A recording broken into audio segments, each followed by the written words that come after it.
It's Sunday, August 22, 2021. I am Lights Camera Jackson. Welcome to LCJ Live. Hope you're doing all right. Thinking about everybody in the path of Henri. And right now, we will do the box office because Free Guy is your number one movie in America again with another $18.8 million. Now, if you were looking at things from yesterday and looking at the Friday results and saw that Free Guy did $5.2 million, you're thinking, how did it get to $18.8? Well, Disney's estimating an $8 million Saturday for Free Guy, which is a major jump for a movie that I happened to see for the first time yesterday. I went to the iconic Hollywood Drive-In to see Free Guy because, as many people in the industry know, Disney did not send out screener links of Free Guy. They only did in-person screenings, and I had a lot going on last weekend as well personally, so this was the time I was finally able to see Free Guy. I like some of it. The second half is better than the first, as I wrote a little while ago here on Twitter at LCJ Reviews. It is definitely a modern update of The Truman Show. There's Truman Show, there's Ready Player One, there's Groundhog Day, there's definitely these kind of 90s romantic comedies infused into Free Guy as well. The humor is interesting because the humor is not totally your typical Ryan Reynolds humor, which is the sarcasm and the wisecracks. There's a little of that, but there's also a lot of humor from Taika Waititi's character, which I think doesn't work at all. And there's observational humor, which some of it is actually okay. There's cameo humor. There's other parts of it. So, yeah, Free Guy, I didn't think it would be spectacular going in. I thought it could be a disaster based on what I had seen from the trailers. It's not a complete disaster. I like the intentions that this movie provides. What's up, Eric Boshan? Thanks for being here on LCJ Live. I like the intentions of Free Guy. I like some of the concepts of it. There is not an original thought in the entire film, but I understand what Sean Levy wanted to do with it. I appreciate what he wants to do with it. Some of it works. The side romance sort of works, but it sort of doesn't in certain places, especially towards the end. But overall, I say Free Guy, if you're a video game lover, you will be obsessed with the look of it, the style of it, the cameos, the format of it. But everybody else, you may like it. You like parts of it. The second half is much more interesting because there's a purpose behind it as opposed to the first half, which is just set up and it goes on forever and ever and ever. So, Free Guy overall, I think is okay, not extraordinary, but boy, is it doing well at the box office. 18.8 this weekend. It's up to 58.8, basically 59 million after 10 days. It's doing well, all things considered, for the summer season. Now, congratulations are in order to the second place movie this weekend, which is Paw Patrol the Movie. $13 million. Even with people concerned about kids going into movie theaters, even though movie theaters are some of the safest places you can be. Even with concerns of that, even with it being for free on Paramount Plus, which I'm glad Paramount did, families still want to go to the movies. They want to go to indoor theaters. They want to go to drive-in theaters. $13 million for Paw Patrol the Movie is a major success.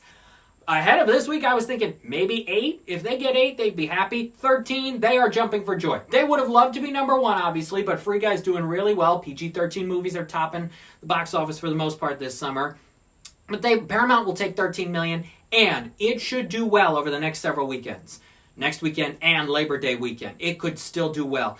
Paw Patrol could make a run at 40 million total, maybe even more. It depends on how it does over the next few weeks, but congratulations, that's fantastic. Jungle Cruise with another 6.2 million. It's at 92.5. I bet Disney and The Rock and Emily Blunt desperately want this to get to 100 million domestic. They are 7.5 away. It'll depend on how it does over the next couple weekends. After Labor Day weekend, Disney will evaluate and see, all right, what do we have to do to get this movie to 100 if it's not there already? No shape off. Thanks for being here on LCJ Live. If you're wondering why I have this Pez guy, it's a Candyman. For Candyman coming out this week. That's a big movie. We'll talk about this week's big movies here in just a little bit. Next, in fourth place, Don't Breathe 2 with another 5.1 million. Respect with 3.8. The Suicide Squad with 3.4. It has not hit 50 million yet. The Protege and The Night House tied this weekend with $2.9 million each. And then Reminiscence came in ninth with $2 million. The new Hugh Jackman movie, $2 million. Now, you could almost say this. The Protege, The Night House, and Reminiscence, almost sort of all of them going after the same audience, skewing older. Rebecca Hall atypical horror movie, skewing a little older from Searchlight. I can't say Fox Searchlight, from Searchlight. The Protege with Michael Keaton in it and Samuel L. Jackson in it and Maggie Q, action thriller, skews older. Hugh Jackman, skews older, especially with this noir, sci-fi, romance thriller of Reminiscence. So all three of these movies total made about $8 million. If one of these movies had opened this weekend, just one, it might have made the majority of that $8 million just on its own. I think there were people who said, which of the three do you want to see? Older people, we're not going to go to Paw Patrol. Which of these three new ones do you want to see? All right, let's go to The Night House. All right, let's go to The Protege. All right, let's go to Reminiscence. So there's a little bit of that. Reminiscence is not a very good film, so that probably steered some people away. It's also on HBO Max. If you were curious, you may have watched it on HBO Max. The Night House only in theaters. Reviews sort of mixed. It didn't get a lot of promotion from Searchlight either. The Protege got some promotion, a little bit from Lionsgate. Michael Keaton in it. Maggie Q in it, Sam Jackson. But the reviews, again, some were okay, some were not extraordinary. I'm not a fan of any of these three films. If I had to say what's my favorite film of the three, that's a tough... I mean, Reminiscence is my least favorite of the three, but it's a tough call between The Protege and The Night House. Maybe The Protege I would sit through again over The Night House, but I really wouldn't want to sit through any of the three again. So that's where we're at.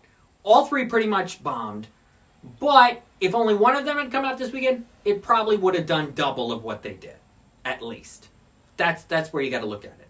And rounding out the top 10 this weekend, some reports may say it's old the M. Night Shyamalan movie with $1.14 million, but Disney an hour later said, nah, we got to get Black Widow into this top 10 this weekend. We're going to give it $1.16 million. So technically, as of now, Black Widow rounds out your top 10 this weekend with $1.16.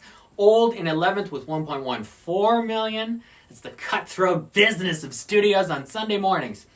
But we'll see when the actual results are released tomorrow which of those movies is actually number 10 for the weekend. Old is up to $45 million, and Black Widow is up to $180.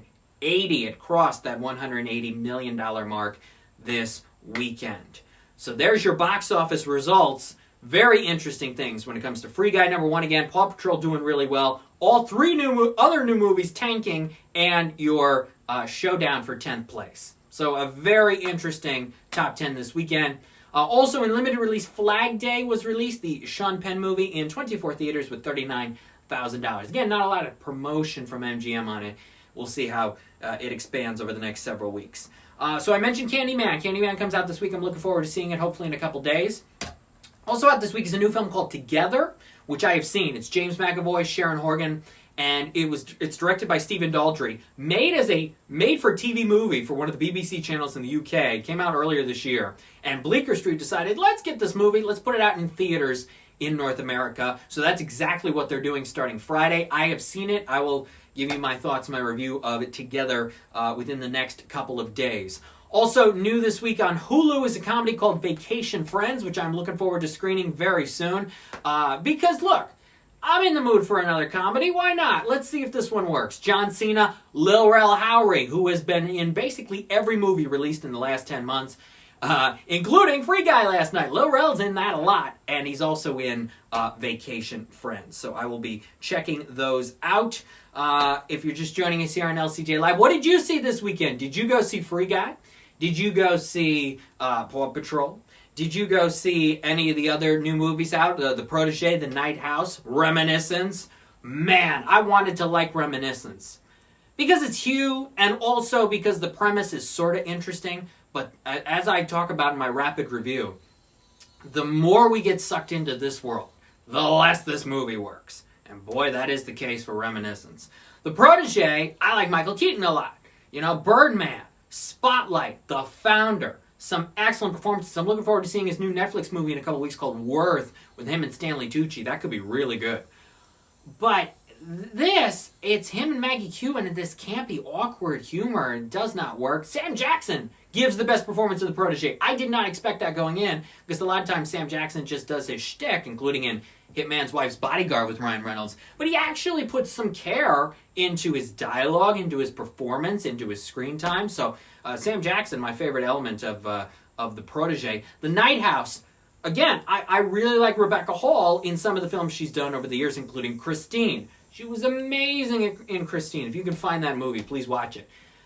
This movie, she kind of tries to copycat some of what she does in Christine, and also the biggest problem with The Night House is that the filmmakers and the writers don't allow us to be let in on the mystery. They tell us everything through the characters at every stage of the game. We don't get to try to figure anything out. We don't get to have fun. We don't get to try to think about anything because it's all shoved in our faces, including lots of close-ups of Rebecca Hall. So yeah, 3 movies I wanted to like. Could not get there for any of them. Paw Patrol the Movie is better than you probably think it is. If you're an adult and you're watching this LCJ Live right now, you're probably thinking, oh, come on. Paw Patrol is just for kids.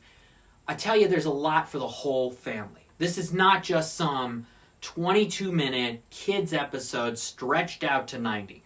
There's a legitimate story here. There's legitimate humor in here. Jimmy Kimmel, Tyler Perry. There's a legitimate arc to the story. There's legitimate drama and emotion and suspense with these characters.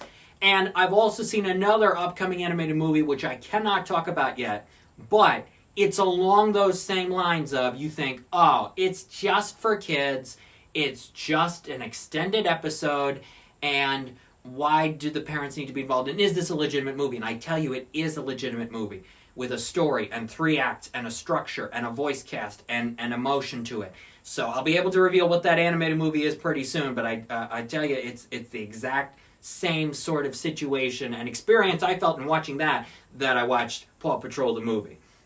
So if you get a chance and you got kids and grandkids, either go safely to see it in the theaters, Paw Patrol, or watch it at home on Paramount Plus. Paramount giving both of those options.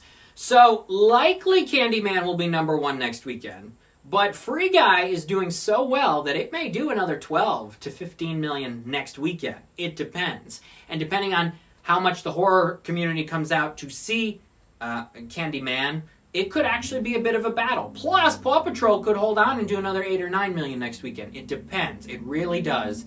And then for Labor Day weekend, we've got Shang-Chi, which will probably easily be number 1. But how will some of these other movies do over the long Labor Day holiday weekend, like Jungle Cruise and a few others that people are going to catch up on over the next several weeks? We'll be checking all of that out. Be sure to follow me on Twitter at LCJ Reviews, Instagram at LightsCamJackson. If you haven't seen my photos yet that I took the other day, seeing Woody Harrelson in Albany filming some scenes for The White House Plumbers, which is the new HBO limited series. He plays E. Howard Hunt. Check those out on Instagram at LightsCamJackson. It was really cool seeing Woody. Some people around town were also spotting his big eco-friendly bus that was around. But really cool seeing the HBO crews and Woody doing his thing, and some of the other cast members were there, so that was pretty cool to check out. And always here in upstate New York in the capital region, everybody loves when film crews come to town, and then to watch the shows or the movies after the fact and spot locations and spot where actors were. That is always fun. So the latest chapter of that through Woody Harrelson. Everybody knows his name. Here in the capital region the other day was really cool to see him.